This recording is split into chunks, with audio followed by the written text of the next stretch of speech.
1절에서 12절 말씀 한 절씩 교독하고 마지막 절 함께 읽겠습니다.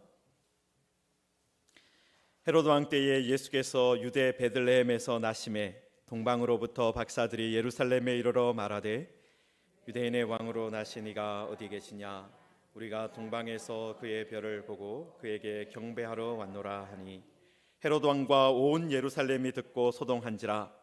왕이 모든 대제사장과 백성의 서기관들을 모아 그리스도가 어디서 나겠느냐 물으니 이르되 유대 베들레헴이오니 이는 선지자로 이렇게 기록된 바 유대 땅 베들레헴아 너는 유대 골 중에서 가장 작지 아니하도다.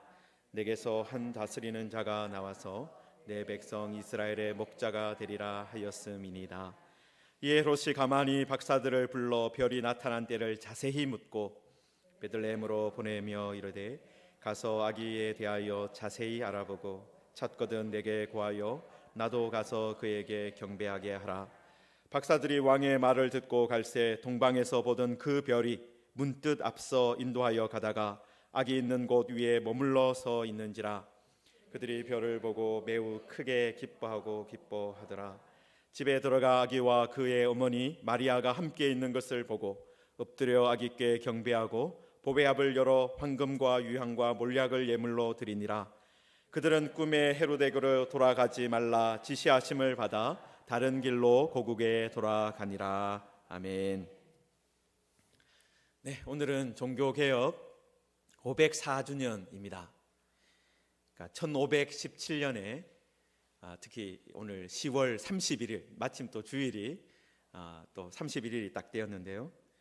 이 비텐베르그 대학의 교수였던 마르틴 루터 신부가 성안에 있는 교회 정문에다가 교황청이 면죄부를 팔고 있는데 그것을 비판하는 95개 조항의 반박문을 게시했습니다. 이것이 계기가 되어서 종교개혁이 본격적으로 시작되었습니다. 여러분, 물론 이 종교개혁이 마르틴 루터가 뭐 딱 그렇게 시작했다 말하기가 어려운 게 사실은 이 루터가 있기 140년 전에 영국에 위클리프라는 신부님이 계셨는데 신학자인데 이분도 영국에서 종교개혁을 해야 된다 그렇게 주장을 했었습니다. 그러니까 1379년인데요. 이 교황을 향해서 세상의 권력을 거머쥐고 부의 혈안이 되어 있다 그렇게 비판을 하면서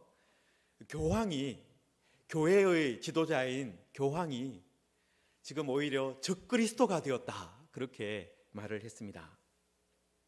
여러분, 이 위클리프라는 분이 1384년에 사망을 했는데 나중에 교회가 어떻게 했느냐 하면요, 이분이 이미 돌아가셨는데 파문을 하고 이제 교회에서 내쫓는 파문을 하고 그 유해를 발굴을 해가지고 불을 태웠습니다. 그러니까 아주 철저하게 응징을 한 것이죠. 그러니까 이제 위클리프 같은 사람을 따르는 사람들이 점점 많아지니까 이렇게 하면 위험하다. 그러니까 이 위클리프의 교훈을 따르는 사람들 다 죽일 것이다. 그렇게 위협을 한 것이죠. 여러분, 그런데 이분이 했던 가장 중요한 노력 중에 하나가 영국 사람은 영어로 된 성경을 읽어야 된다 그 주장을 했어요. 그래서 이분이 성경 번역을 시작을 했고, 여러분, 그래서 지금 또 위클리프 성경 번역회라고 성경 번역만을 이렇게 하는 선교회도 있습니다. 여러분, 그런데 그때 교회 지도자들이 정신을 차리고 우리가 잘못된 길로 가고 있었구나 그렇게 하면서 회개했다면 이런 위클리프의 주장이 더 확산되지 못했을 것입니다. 그런데 교회가 전혀 개혁하지 않고 있으니까 이제는 또 다른 지역에서 개혁의 운동이 일어났어요. 바로 지금의 옛날에 이제 체코슬로바키아라는 그 지역이 있지 않습니까? 그 체코의 프라하, 지금 수도인 프라하의 대학 교수였던 얀 후스라는 분이 계시는데 그분도 위클리프처럼 성경이 유일한 권위가 되어야 된다. 그리고 교황을 비롯해서 이런 고위 성직자들이 이 성직을 판매하는, 매매하는 그런 일들 그만둬야 된다. 그렇게 주장을 했어요. 여러분, 이분 또 그리고 무엇을 했느냐 하면 성서가 유일한 권위가 되어야 되니까 사람들이 성경을 알아야 되잖아요. 그래서 뭘 했느냐 하면은 체코어로 성경을 번역하기 시작했어요. 그런데 그 당시만 해도 1400년대만 해도 이 문법이라든지 이런 것들이 제대로 확립되어 있지 않으니까 체코어 철자법부터 시작해서 문법을 만들면서 성경을 번역을 한 거예요. 우리나라에 온 선교사님들도 가장 먼저 뭘 했습니까? 우리나라에 온 선교사님도 가장 큰 숙제가 뭐였냐면 성경을 제대로 번역하는 일이었어요. 여러분, 그래서 우리 선교사님들이 했던 많은 일 중에 하나가 사전을 만드는 거고 문법책을 만드는 일이었습니다. 여러분, 그런데 이 야누스도 바로 그런 일을 하면서 성경을 번역한 거예요. 여러분, 그런데 이 로마 교황이 요한네스 23세라는 로마 교황이 1415년에 이 얀후스를 잡아서 화형을 시켰습니다. 여러분, 그때 후스가 어떤 내용으로 설교를 했느냐 하면 만일 교황이 하나님의 율법과 복음을 아는 경건한 사람들을 무시하고 인간적인 전통에만 눈을 돌린다면 그런 교황을 거절해야 된다. 그렇게 설교를 했어요. 또 교황이 그리스도를 섬기는 일에 세상의 장사꾼들을 내세우고 세속적인 삶에만 욕심을 낸다면 교황을 거절해야 된다. 그렇게 가르쳤습니다. 이 말이 뭐냐 하면은 교황이나 고위 성직자들이 이 성직을 파는 거예요. 돈을 주고 이 대주교 자리가 생겼는데 돈을 낼 사람 있으면 이거 사가라. 그렇게 하는 거예요.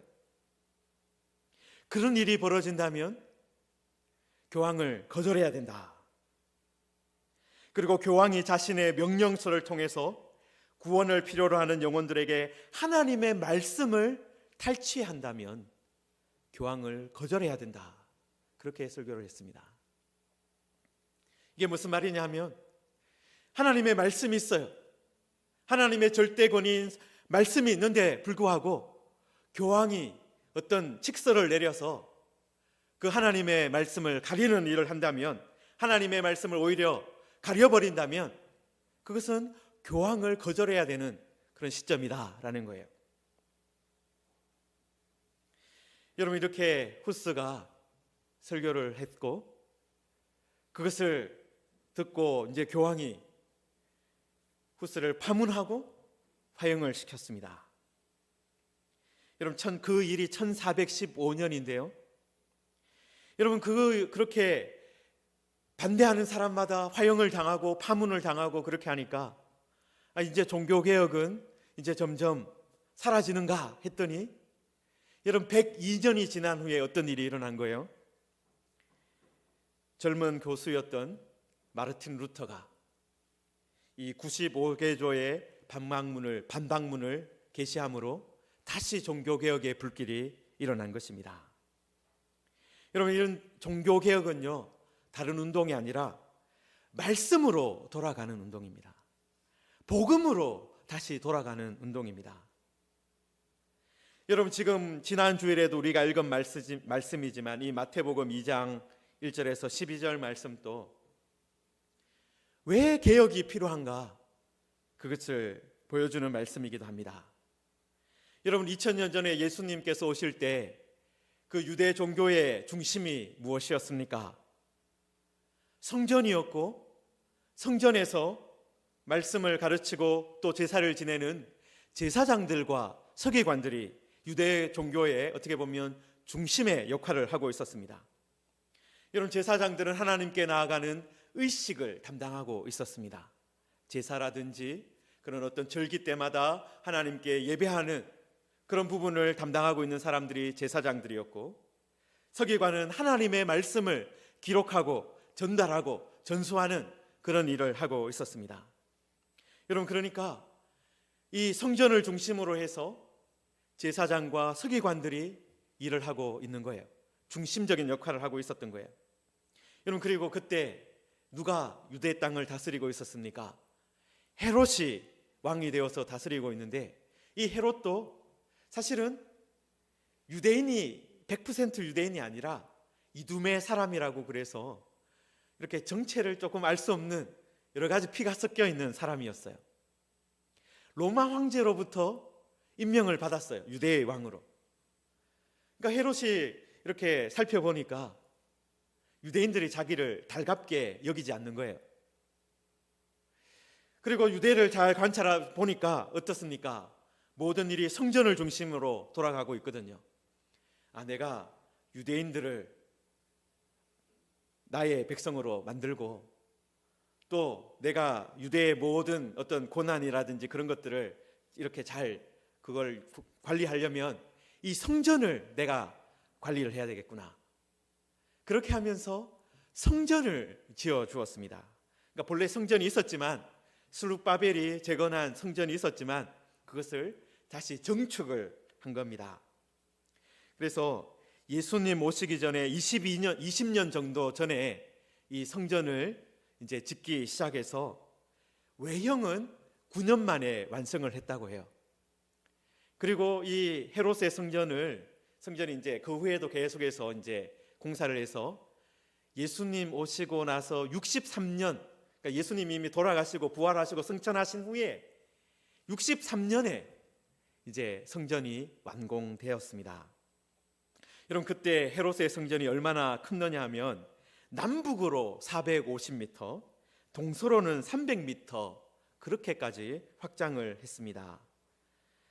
여러분, 옛날 솔로몬 성전이 길이가 27m고 높이가 9m였고요. 그리고 뭐 이렇게 길이가 이게 이제 너비가 한 13.5m 정도 되었다고 해요. 그림을 잠깐 보시면은 이 헤롯 성전하고 이 솔로몬이 지은 성전을 비교하면 얼마나 큰 차이가 있습니까? 정말 헤롯이 정말 성전만 보면은 경외심이 저절로 솟아날 수 있을 정도로 화려하게 그렇게 지어 주었습니다. 이 높이가 지금 뭐 이렇게 어떤 학자들 말로는 한 15층 아파트 정도 되는 그런 높이가 될 것이다, 그렇게까지 추정을 합니다. 여러분, 그리고 이 앞에 보시면은 이제 헤롯 성전을 보시면 아시겠지만 앞에 부속 건물들이 더 많아졌죠. 여러분, 그 부속 건물들에 무엇이 들어있느냐 하면은, 여러분, 제사장, 서기관들, 장로들이 이제 모여서 재판을 하는 산헤드린 공의회가 거기 있습니다. 그러니까 다 모여서, 제사장들, 서기관들이 모여서 백성들을 재판하고 심판하고 이런 여러 가지 일들을 의논할 수 있는 그런, 어떻게 보면 우리나라 같은 국회의사당을 그 앞에 만들어준 거예요. 여러분, 제사장과 서기관들 입장에서는 헤롯 대왕이 어땠을까요? 되게 고마웠을 것 같지 않습니까? 우리를 위해서, 제사장들과 서기관들을 위해서 이렇게 크고 화려한 성전을 만들어주고 또 우리가 일할 수 있는 그런 공간도 만들어주는구나. 아주 만족했을 것 같습니다. 여러분, 이런 제사장들이, 서기관들이 본래는 어떤 사람이 되어야 됩니까? 하나님 중심의, 말씀 중심의 사람이 되어야 되는데, 헤롯이 지어준 그 화려한 성전을 눈에 거기에 취해서 그것 중심으로 그냥 살아가고 있었던 거예요. 여러분, 오늘 말씀해 보시면, 그런데 헤롯 왕은 어떤 사람입니까?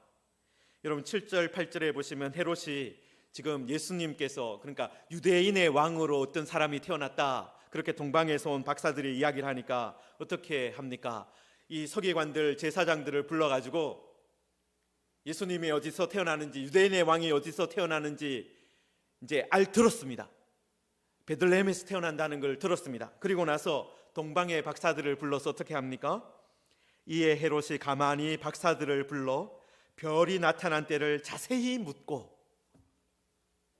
왜 별이 나타난 때를 물었겠습니까?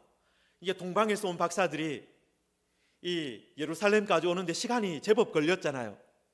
그러니까 별이 언제 나타났는지를 알아야 이 아기가 언제 태어났는지를 알 수 있으니까 그 별이 나타난 때를 자세히 물었다.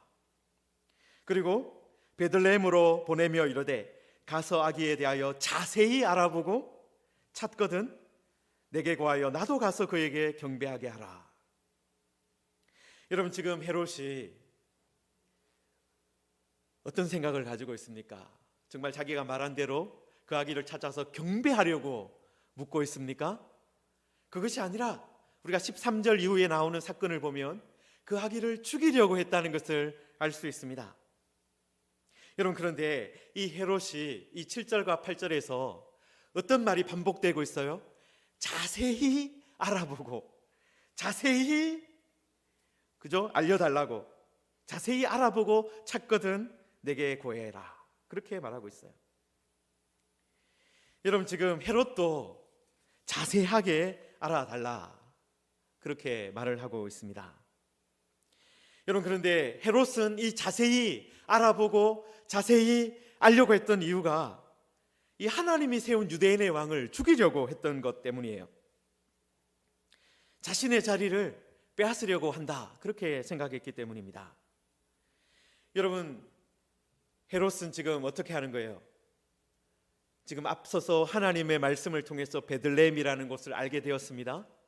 그런데 베들레헴으로 같이 가서 그 아기를 경배하자, 그렇게 하는 것이 아니라 예루살렘 성에 앉아서 무엇을 생각하고 있습니까? 내 자리를 지킬 생각을 하고 있는 거예요. 내 자리를 더 확실하게 할 생각을 하고 있는 거예요.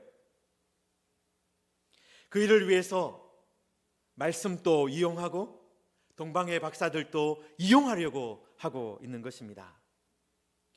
여러분, 그런데 그 헤롯 왕 옆에 누가 있는 거예요? 제사장들과 서기관들이 함께 있는 것입니다. 여러분, 이 제사장들과 서기관들이 이미 헤롯이 어떤 사람인지 알고 있습니다. 헤롯이 나라를 다스리면서 여러 가지 악행들을 행하는 것을 보았습니다. 헤롯이 만만한 사람이 아니라는 것을 알고 있습니다. 그러면 제사장, 서기관들 어떻게 해야 되겠습니까? 야, 이 헤롯이 이 아기가 유대인의 왕으로 태어난 누군가가 태어났다는 것을 알면 반드시 해코지를 할 것인데 이거 알려줘야 된다. 그렇게 하면서 사람을 가만히 보낸다든지 뭔가 어떤 대책을 세워야 되는 거죠. 그게 바로 하나님의 말씀을 따라가는 사람이라면 그렇게 해야 되는 거예요. 왜냐하면 제사장들과 서기관들이 뭐라고 합니까? 말씀에, 선지자로 이렇게 말씀하셨습니다. 유대 땅 베들레헴에 내게서 한 다스리는 자가 나와서 내 백성 이스라엘 목자가 되리라 하셨습니다. 여러분, 그러면 말씀을 따르는 사람이라면, 하나님의 말씀이 우선이라면 말씀을 따라서 동방의 박사들과 함께 그곳에 가야 되는 것이 정상인 거예요. 여러분, 그런데 제사장들과 서기관들은 헤롯과 함께 있습니다. 움직이지 않습니다. 여러분, 중세교회도 그런 형편이었습니다. 여러분, 그때 교회에 성경이 없었던 것이 아니에요. 교회도 말씀이 있었고 나름대로 말씀을 가르치는 사람들이 있었습니다. 여러분, 그런데 교황이 한마디 하면 말씀이 가려지는 거예요. 말씀대로 가르치려고 했던 사람들이 사라지는 겁니다. 세상의 왕처럼 군림하기 위해서 성경을 이용했지 말씀을 순종하려고 하지 않았다라는 것입니다. 여러분, 500년 전에 교황이 자세히 알려고 했던 것이 무엇입니까? 누가 성경을 제대로 가르치는가? 누가 성경이 교회의 유일한 권위라고 말하는가? 여러분, 그것을 자세히 알아서 어떻게 한 거예요? 그런 사람 있으면 파문하고, 그런 사람 있으면 교회에서 쫓아내고, 그런 사람이 있으면 교회에서 내쫓은 겁니다. 여러분, 그런 사람이 있으면, 말씀대로 가르치고 말씀대로 살려고 하는 사람이 있으면 칭찬해주고 우리도 그렇게 가야 되겠다 하는 것이 아니라 그런 사람을 내쫓는 그런 일을 했다라는 것입니다. 여러분, 그래서 교회가 말씀을 드러내는 것이 아니라 말씀을 감추는 곳이 오히려 되어버렸습니다. 여러분, 그렇게 하는 동안에 어떻게 된 거예요? 교회 안에서는 어떤 일이 벌어진 것입니까? 하나님을 아는 지식이 더 풍성해지는 것이 아니라 오히려 로마나 게르만족이나 이런 그 유럽에 있는 사람들이 하나님을 믿기 전에 섬겼던 미신들이 교회 안으로 들어온 거예요. 여러분, 오늘은 우리들이 이제 종교개혁주일로 지키지만 세상은 오늘이 무슨 날이라고 부르면서 즐기고 있습니까? 할로윈이라고 이제 축제를 즐기고 있지 않습니까? 여러분, 그 할로윈 축제도 다 이방의 풍습들이 교회 안으로 흘러 들어와서 이렇게 지금까지 지키고 있는 겁니다. 여러분, 그리고 그 이방의 풍습이나 교리들 중에 그 대표적인 것이 무엇이냐 하면 연옥이라는 교리를 교회에서 만들었어요. 교회 안에 성경으로는 할 수가 없으니까 가짜 성경을 만들어서라도 그런 교리를 만들었다라는 거예요. 여러분, 그래서 그 연옥이 얼마나 끔찍한 곳이고 우리가 예수님을 믿어도 연옥에 가니까 그 연옥에서 벗어날 수 있는 방법을 우리가 강구해야 된다, 그렇게 가르친 거예요. 여러분, 그리고 그때 루터 시대에 이 로마 교황청이, 지금 우리 대통령도 잠깐 이렇게 들렀지만, 이 성베드로 성당을 개축하는 일을 했습니다. 여러분, 본래 면죄부가 이 중세 교회 내내 있기는 있었습니다. 그런데 그 면죄부가 어떻게 본래는 사용되었느냐 하면, 교회에 이제 성도들이 찾아가서 내가 죄를 지었습니다, 잘못했습니다, 그렇게 신부 앞에서 고해 성사를 하지 않습니까? 그러면 죄를 용서해 주면서 당신이 그래도 이런 잘못을 했기 때문에 이런 잘못에 대해서 어떤 그 고행을 하든지 아니면 어떤 부분에 일을 해야 된다, 그렇게 해서 고행을 하도록 그렇게 가르쳤어요. 그런데 면죄부를 사면은 어떻게 되냐 하면은 그런 고행이 면해지는 그런 제도를 만들었습니다. 그러니까 이 죄로 인해서 현세에서 이제 교회가 내린 징계에 대해서 돈을 내면은 고행 대신에 그걸 면해준다, 그런 것이었어요. 여러분, 그런데 이 루터 시대에 어떤 면죄부를 만들었냐면 이름이 희년 면죄부였습니다. 여러분, 희년이라는 것이 구약에 보시면 언제마다 한 번씩 찾아옵니까? 50년마다 한 번씩 찾아오거든요. 안식년이 이제 7년마다 한 번씩 되는 거고, 그 안식년을 7번 지내면 49년이 지나가고, 그 다음 해가 이제 희년이 되니까, 이 희년이라는 것이 아주 이렇게 50년마다 한 번씩 찾아오니까 한 사람이 희년을 2번 맞을 가능성이 별로 없는 거죠. 여러분, 그런데 그만큼 아주 특별한 면죄부다라는 거예요. 여러분, 그때 그 면죄부를 가지고 어떻게 말을 했느냐 하면, 이번에 이 희년 면죄부를 사면은 죄를 고백하고 통회하면서 헌금함에 돈을 넣기만 하면 모든 죄가 다 용서된다, 그렇게 선전을 했습니다. 테첼이라는 신부가 있었는데 그 면죄부를 파는 신부였어요. 그런데 그 사람 이렇게까지 말을 했습니다. 이 면죄부를 사면은 죽어서 연옥에 있는 당신의 부모들까지도 즉시 천국으로 가게 됩니다. 즉시 그 고통에서 벗어나서 완전한 평화를 누리게 됩니다. 그렇게 하니까 너도 나도 다 면죄부를 사려고 했던 것입니다. 여러분, 루터는 이런 면죄부가 이제 유행하는 것을 보면서 사람들이 너도 나도 다 사니까 이게 하나님의 말씀에 위배되는 것이다. 그렇게 하면서 이 95개조 방방문 중에서 첫 번째 그 1조에서 이렇게 말을 했습니다. 우리들의 주님이시고 선생이신 예수 그리스도께서 회개하라 말씀하셨을 때 그는 신자들의 전생애가 참회가 되어야 한다는 것을 의미한다. 그냥 면죄부 종이 쪼가리를 사는 것으로 죄가 용서되는 것이 아니라 회개하라는 예수님의 말씀에 순종해서 전생애를 회개의 삶으로 살아갈 때 예수 그리스도의 십자가를 계속해서 의지하는 삶을 사는 것을 통해서만 구원받는다, 죄 용서받는다, 그것을 가르친 것입니다. 그리고 87조에서는 이렇게 말을 했습니다.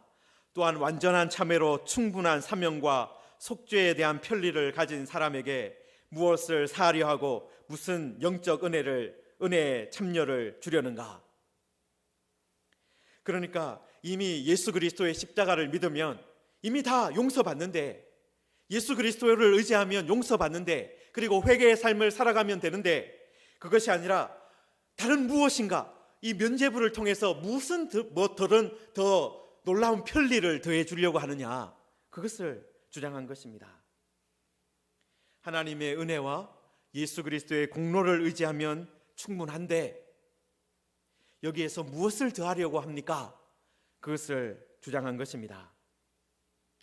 그리고 루터는 교황을 향해서 가난한 사람들의, 신자들의 돈이 아니라 자기 자신의 돈으로 교황청을, 이 성베드로 성당을 지어라고 외쳤습니다. 여러분, 그런데 이 마르틴 루터가요, 본래는 일을 크게 만들 생각이 전혀 없었습니다. 대학 교수기 때문에, 여러분 그 대학에 가면 게시판들이 있지 않습니까? 지금 또 대학에 가면 대자보를 붙이고 자기 의견을 표명하고 그런 일을 하는데, 여러분 우리가 서울대학교나 고려대학교에 연세대학교에 유명한 대학들에 학생들이 대자보를 붙인다고 해서 우리가 찾아가 보지도 않잖아요, 요즘에는. 여러분 마찬가지로 이 루터도 이 교회 정문에다가 그 95개조 방방문을 붙인 것은 우리 대학교 안에서 이 문제에 대해서 한번 같이 이야기 좀 해보자, 이 잘못된 것인데 우리 대학 안에서라도 한번 이야기해보자, 그런 의견으로 붙인 거예요. 여러분, 그런데 여러분 루터가 있었던 그 비텐베르크 그 지역의 전체 지역을 감독하는 사람이 마인츠 대주교였습니다. 그런데 이 마인츠 대주교가 여러분 자기가 그 자리에 가기 위해서 교황한테 돈을 낸 거예요. 그리고 그 돈을 내기 위해서 큰 빚을 진 겁니다. 그리고 자기 교구에 그 면죄부를 팔 수 있도록 허락을 해주면서 어떤 계약을 맺었냐 하면은, 면죄부가 우리 교구에서 팔리면 그 판매액의 절반을 저한테 주십시오. 여러분 그런 계약이 맺어져 있는 거예요. 여러분 그러니까 대주교는 보니까 어떤 거예요? 자기가 관할하고 있는 그 교구 안에 신학교 교수가 그 면죄부 파는 거 반대하는 그 일을 하니까 화가 난 것이죠. 그래서 대주교가 그 반박문을 가지고 즉시 어떻게 한 겁니까? 로마 교황한테 보낸 거예요. 로마 교황한테 신학교 교수가 이런 걸 하니까 그 신학교 교수 파문시켜 주십시오, 그렇게 한 거예요. 여러분 본래는 어떤 그냥 교회 안에서 그 비텐베르그라는 대학 안에서 조용하게 그냥 몇 사람이 좀 이렇게 이야기하다가 끝날 수 있는 일이 어떻게 된 겁니까? 오히려 교황한테 알려지게 되고, 그리고 그때 마침 구텐베르그라는 사람이 인쇄기를 만들었어요. 그래서 2주 만에 오히려 독일 전역으로 그 95개조의 반박문이 퍼져나가게 된 것입니다. 여러분 루터는 그냥 지역에 있는 신학자들이, 대학 교수들이 이 문제에 대해서 좀 의논해보고 어떤 개선책을 찾아보자, 그 정도였는데 교회 전체가 개입해야 되는 문제가 된 거예요. 여러분 그렇습니다.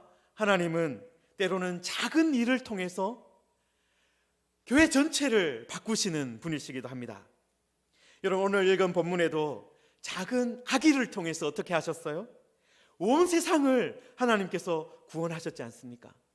여러분, 그것처럼 하나님은 작은 사건을 통해서 교회 전체를 개혁하시기도 하시고, 작은 아기를 통해서 전 인류를 구원하시는 일을 하시기도 한다는 것입니다. 여러분, 이 루터가 그 다음에는 어떤 일을 했습니까? 95개 조의 방반문을 시작으로 해서 성경을 번역을 했습니다. 독일어로 성경을 번역해서 독일 사람은 누구든지 사제를 통하지 않고도 말씀을 읽을 수 있도록, 그래서 기도할 수 있도록, 예배할 수 있도록, 하나님께 나아갈 수 있도록 길을 열어 주었습니다. 오직 믿음으로, 오직 은혜로 구원받는 새로운 교회를 시작하는 일이 이루어진 것입니다. 여러분, 오늘은 이런 종교개혁이 일어난 지 504년이 된 해입니다. 여러분, 그런데 우리가 2000년 전에 제사장과 서기관들은 이렇게 했고 이런 잘못을 저질렀고, 500년 전에 교회는 이렇게 잘못을 저질렀다, 그런 것만 생각하는 것이 아니라 지금 우리의 모습을 돌아봐야 하는 거예요. 여러분, 지금 우리들은 어떤 모습입니까? 지금 우리들이 혹시 예수 그리스도의 공로가 아니라 우리의 공로를 의지하고, 성경이 아니라 세상적인 어떤 풍습에 따라가고 있고, 우리가 속으로는, 우리가 겉으로 보기에는 개혁교회에 있어서 개혁주의 신앙에 동조한다라고 말은 하고 있지만, 우리의 삶의 방식은 말씀 중심이 아닌 세상을 중심을 두고 살아가고 있지 않는가 하는 거예요. 여러분, 오히려 가톨릭 교회가 요즘에는 말씀을 가르치기도 하고 많은 개혁된 모습들을 보이고 있는데, 개혁 교회가 오히려 각각의 교회가 다 교황이 있다, 그런 말을 들을 지경이 되었습니다. 여러분, 예수님 시대에 헤로드 왕이 지어주었던 그 화려한 성전, 거기에 만족하고 있었던 제사장과 서기관들, 여러분, 하나님께서는 어떻게 하셨습니까? 그 화려한 성전을 무너뜨리시고 교회를 세우셨습니다. 예수님께서도 어떻게 말씀하셨어요? 이 성전을 내가 3일 만에 다시 세우겠다 말씀하셨어요. 화려한 성전이 아니라 예수 그리스도가 중심이 될 때 하나님의 백성들, 하나님의 나라는 이 땅에 임하는 것입니다. 성전을 중심으로 하는 어떤 물리적인 공간이 아니라 말씀이 중심이 될 때, 예수 그리스도가 중심이 될 때 하나님의 나라는 왕성하게 되는 것입니다. 사랑하는 성도 여러분, 우리가 종교개혁 기념주의를 보내면서 오직 성경, 그리고 오직 믿음, 오직 은혜, 오직 그리스도, 오직 하나님께 영광이라는 이 종교개혁의 이 기초로 다시 돌아가야 합니다. 혹시 우리들이 하나님의 말씀을 따라가는 것을 멈추고 세상의 소리에 귀를 기울이고 있다면 그것을 그 자리에서 멈추고 다시 돌아가는 운동이 바로 종교개혁입니다. 하나님은 지금도 우리가 회개할 때, 우리가 예수님께로 돌아갈 때 우리의 전부를 고쳐주시는 분이십니다. 그냥 종교 정도가 개혁되는 것이 아니라 전부가 개혁되게 하시는 분이 우리 하나님이십니다. 그 하나님을 바라보면서 지금 하나님, 우리들의 모든 것 고쳐주시옵소서, 우리의 마음을 새롭게 하여 주옵소서, 우리 무지개 교회를, 그리고 우리 한국 교회를 하나님, 이 코로나19를 통해서 다시 한 번 더 개혁의 그런 어떤 바람이 일어나게 하여 주옵소서 기도하는, 그리고 그 기도에 응답해 주시는 그런 은혜를 누리는 우리 모두가 되기를 주님의 이름으로 축원합니다.